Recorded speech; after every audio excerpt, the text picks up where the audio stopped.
میں کہہ رہا ہوں نہیں ہے کہ وہ آئے اور اپنی ریکگنیشن بابت لائر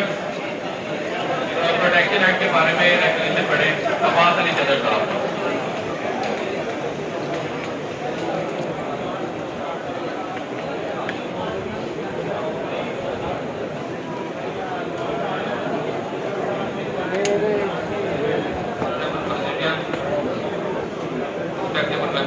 السلام علیکم.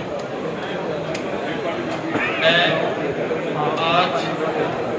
ایشیا کی سب سے بڑی بار اور جمہوریت کی رکھوالی بار، جوڈیشری کی انڈیپینڈنس کو بچانے والی بار کے سامنے اپنی ریکگنیشن پیش کرتا ہوں. اس کی وجوہات پہلے سے بیان شدہ ہیں. یہ کہ صوبائی مقامی پارلیمنٹ سے پرزور مطالبہ کیا جاتا ہے کہ بالفور لائر پروٹیکشن ایکٹ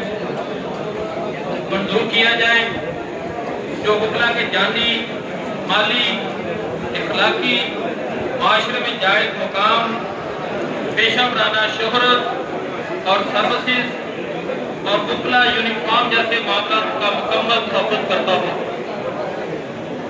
اور وکلا یا ان کے خاندان کے کسی فرد کو جانی و مالی نقصان اور وکلا کو بالخصوص جانی، مالی، اخلاقی، معاشرے میں جائز مقام، پیشہ ورانہ شہرت جیسے معاملات کو نقصان پہنچنے کی صورت میں فوری انصاف مہیا کرنے کا مکمل احاطہ کرتا ہو، جس میں دیگر معاملات کے ساتھ ساتھ وکلا کے خلاف جھوٹے مقدمات بنانے سے پہلے وکلا اداروں کو کم از کم اعتماد میں لینا لازم قرار دیا جائے. مزید یہ کہ ایسے مقدمات جن میں وکلا یا ان کے خاندان کو جانی نقصان پہنچایا جائے، ان تمام مقدمات کو انسداد دہشت گردی ایکٹ کے تحت قابل سزا جرم قرار دیا جائے. میں مزید اپنے جنرل اور اس کی فراست سے یہ پیغام اور اپنی قرارداد کے لیے میسج دینا چاہتا ہوں، اور ایسے تمام مقدمات جن میں وکلا کو بالخصوص یا ان کے خاندان کو جانی نقصان پہنچایا گیا ہے، ان کو فی الفور ہنگامی بنیادوں پر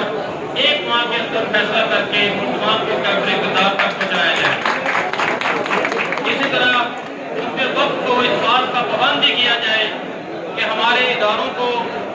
ان کی جائز جو قانونی جو مالی معاونت ہے وہ کرے، تاکہ آنے والے وقت میں اگر کسی وکیل کے خاندان کے اوپر ایسا کڑا وقت آئے تو ہماری بار ایسوسی ایشن، ہماری بار کونسل ان کی نہ صرف کے قانونی مدد کر سکے بلکہ ان کی معاشرتی اور بچوں کے آنے والے فیوچر کی مدد بھی کر سکے. آخری میری گزارش اس میں یہ بھی ہے کہ وکلا یونیفارم کے تحفظ اور اس کے غلط استعمال کو روکنے کے لیے فی الفور قوانین اور رول بنایا جائے، تاکہ وکلا کی یونیفارم کو دیگر کوئی طرح جو ہے وہ استعمال نہ کر سکے. Thank you very much. Great honour for me honourable presidium جناب صدر صاحب، آپ نے مجھے موقع دیا. Thank you very much.